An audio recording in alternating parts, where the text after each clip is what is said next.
ஆண்டவராகிய இயேசுவின் நாமத்தினாலே இந்த காலை வேளையில் கூட உங்கள் யாவரையும் வாழ்த்துகிறேன். கர்த்தர் உங்களை ஆசீர்வதிப்பாராக. இந்த நாளிலே கூட சங்கீதம் 91:14 கடைசி பகுதியை கூட வாசித்து தியானிக்கலாம். அவனை உயர்ந்த அடைக்கலத்திலே வைப்பேன். மிக அருமையான கர்த்தருடைய வார்த்தை. இந்த வார்த்தையில் கூட உயர்ந்த அடைக்கலத்தில் வைப்பேன் என்று சொல்லப்பட்டிருக்கிறது.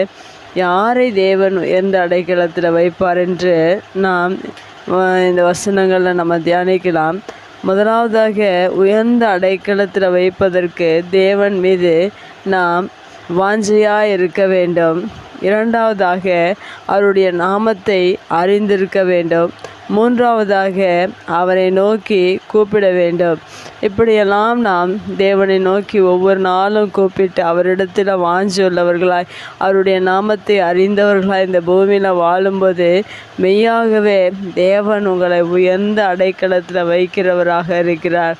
தாவீதை கூட பாருங்கள், தேவன் அவரை உயர்ந்த அடைக்கலத்திலே வைத்தார்.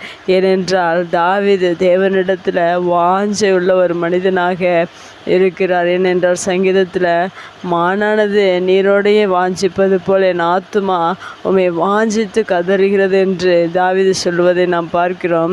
தாவீது அவருடைய வாழ்க்கையில் அவருடைய நாமத்தை அறிந்து அவருடைய நாமத்தை போற்றி துதித்து கொண்டே இருந்தார். தாவீது எப்பொழுதெல்லாம் அவர் நோக்கி கூப்பிடுகிறார். ஒவ்வொரு நாளிலும் தேவனை நோக்கி கூப்பிட இன்னும் அநேக தேவ மனிதர்கள் அவரை நோக்கி கூப்பிட்டிருக்கிறார்கள், வாஞ்சியாக இருந்திருக்கிறார்கள், அவருடைய நாமத்தை அறிந்திருக்கிறார்கள். இப்படிப்பட்ட ஒவ்வொரு மனிதனுக்கும் தேவன் உயர்ந்த அடைக்கலத்தை இந்த பூமியில் வைத்திருக்கிறார்.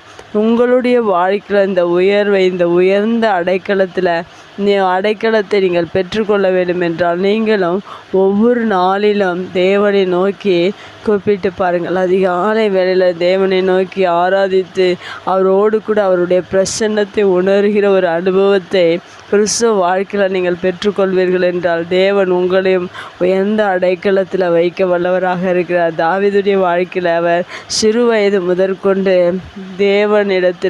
தேவனை நோக்கி கூப்பிடுகிற மனிதனாக, வாஞ்சியுள்ள மனிதனாக, அவரை அறிந்தவராக ஒவ்வொரு நாளிலும் சிறு வயதிலிருந்து அவர் ஒவ்வொரு நாளிலும் தேவனை ஆராதித்திருக்கிறார். தனித்த சூழ்நிலையில், போராட்டத்தின் நேரத்தில், எல்லா சூழ்நிலைகளிலும் அவரை நோக்கி கூப்பிடுகிற பழக்கம் வாஞ்சியும் அவருடைய நாமத்தை அறிந்து ஒவ்வொரு நாளும் துதித்து தேவனை ஆராதித்து அந்த மனிதனை தேவன் வனாந்தரத்திலிருந்து அந்த மனிதனை தேவன் ராஜாவாக உயர்த்திருக்கிறார், உயர்ந்த அடைக்கலத்தில் வைத்திருக்கிறார். நாமும் நம்முடைய வாழ்க்கையில் உயர்ந்த அடைக்கலத்தை பெற்றுக்கொள்ள வேண்டும் என்றால் இந்த காரியங்களை எல்லாம் நாம் செய்ய வேண்டும். இன்னும் இந்த சங்கீத புஸ்தகத்தில் கூட அப்படி நோக்கி கூப்பிடுகிறவர்களுக்கு, வாஞ்சா இருக்கிறவர்களுக்கு எப்படிப்பட்ட ஆசீர்வாதங்கள் இருக்கிறது என்பதை தேவன் இங்கே வசனத்தில் சொல்லப்பட்டிருக்கிறது.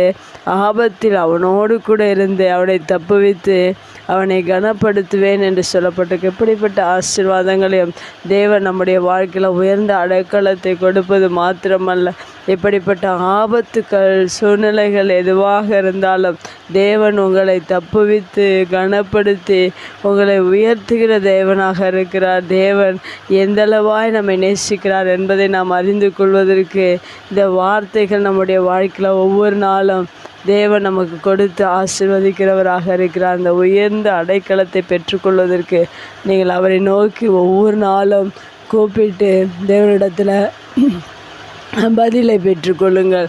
உங்கள் ஒவ்வொருவரையும் தேவன் உயர்ந்த அடைக்கலத்தில் வைப்பாராக. கண்களை முடிச்சு எங்கள் அன்பு தகப்பனே, இந்த அருமையான வார்த்தைக்காக நன்றி செலுத்துகிறோம். இந்த வார்த்தையின் பிரகாரம் எங்களை உயர்ந்த அடைக்கலத்தில் வைத்து எங்களை ஆசீர்வதிக்கிற தேவன். தாவீதுடைய வாழ்க்கையில் உயர்ந்த அடைக்கலத்தை கொடுத்து ஆசீர்வதித்தீங்களே, அதுபோல் எங்களுடைய வாழ்க்கையில் இப்படிப்பட்ட உயர்வை ஆசீர்வாதங்களையும் நீர் கொடுக்க வல்லவர் என்பதை நாங்கள் அறிந்திருக்கிறோம்.